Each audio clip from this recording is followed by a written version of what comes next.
자, 오늘은 차에 대한 얘기를 좀 드릴게요. 이 차 우리가 타고 다니는 차 말고요. 마시는 차입니다. 최근에 이 차에 대한 통계들을 좀 보면 일반적인 카페에서도 상당히 많은 변화가 이루어지고 있다라는 걸 알 수가 있는데요.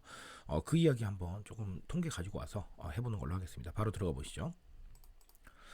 자, 스타벅스가 티 관련 음료들을 지속적으로 확대를 하고 있어요. 뭐 계속해서 무언가 신제품을 내고 있다 이렇게 보기는 어렵지만요.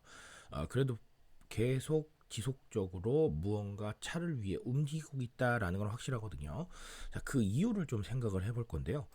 실제로 스타벅스 가면 과거보다 티 관련 제품들을 상당히 많이 만나실 수가 있습니다. 근데 이 티가 뒤에 가면 말씀을 드리겠지만 커피에 비해서 상당히 좀 재미난 측면들이 많아요. 예를 들면 색깔도 좀 다양하고 그리고 향도 다양하다 보니까 이런 측면에서 사람들이 많이 좀 주목을 하고 있는 것 같은데 스타벅스 역시 이런 부분에 좀 주목을 하고 있습니다. 20대 고객의 티 음료 판매량을 보면요. 2025년에 전년 대비 20% 정도 증가를 했다고 합니다. 그러니까 실제로 티를 구매하는 젊은층 고객이 상당히 많이 늘었다라는 거고요. 전체 티 음료 판매량도 8% 정도 성장을 했다고 해요. 근데 사실 8%면 엄청 크게 성장한 건 아닐 수 있겠죠. 하지만 20대가 특히 두드러진다라는 거는 이 20대 고객들, 즉 Z세대 고객들이 무언가 조금 더 소비 트렌드에 민감하다 보니까 그런 트렌드에 대한 부분들을 받아들이지 않았나라는 생각을 해봅니다.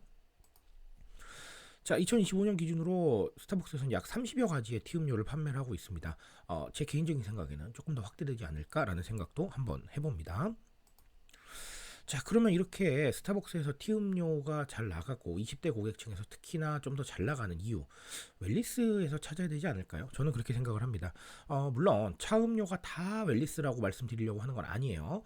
예를 들면 뭐 말차 관련 제품들은 네, 어쨌든 뭐 우리가 봤을 때는 설탕도 들어있고 그러니까 그렇게까지 건강하진 않은 것 같은데 라고 생각을 하실 수 있는 부분도 많이 있죠.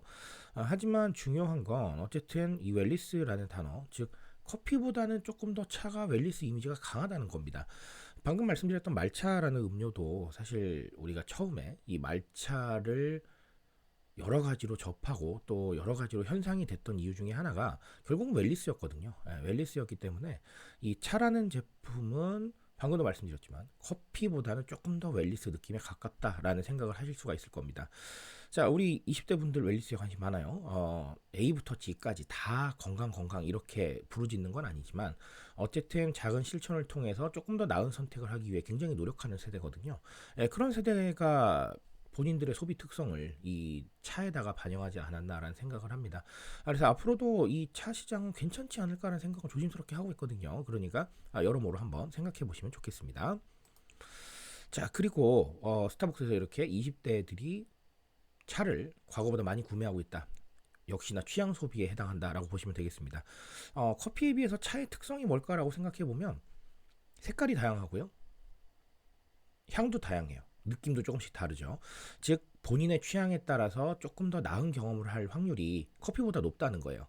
커피가 그렇다고 해서 새로운 경험이 전혀 없다라고 말씀드리는 건 아닙니다. 하지만 커피는 굉장히 익숙하죠. 하지만 차 제품은 커피보다는 덜 익숙할 수 있어요. 그리고 새로운 어떤 차들이 계속해서 뭔가 발견될 수 있고 그리고 여러 가지 조합을 통해서 새로운 걸 만들어낼 수도 있잖아요.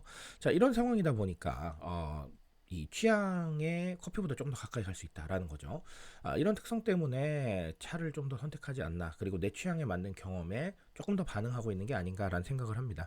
앞으로 그래서 방금 말씀드렸다시피 차는 조합을 통해서 새로운 게 많이 나오죠. 그래서 이런 상황이 지속이 된다면 Z세대한테 꾸준히 네, 사랑받고 좀 더 시장이 확장되지 않을까라는 생각을 조심스럽게 한번 해봅니다. 자, 오늘 스타벅스의 티 관련 통계 가지고요. 간단하게 두 가지를 좀 알아봤는데요. 앞서 말씀드린 대로 이 통계는 앞으로 더 증가하지 않을까라는 생각을 합니다. 그만큼 여러 가지로 바뀌고 있는 소비 트렌드를 잘 알아채야 새로운 제품으로 대응을 할 수가 있겠죠. 스타벅스는 이미 그러고 있습니다. 우리는 그렇게 하고 있나 한 번쯤은 생각해 볼 필요가 있겠죠. 그런 흐름을 읽는 지식 트렌드에서 꼭 찾아보셨으면 좋겠습니다. 자, 오늘 여기까지 말씀드리고요. 저는 조금 더 좋은 얘기로 돌아오도록 하겠습니다.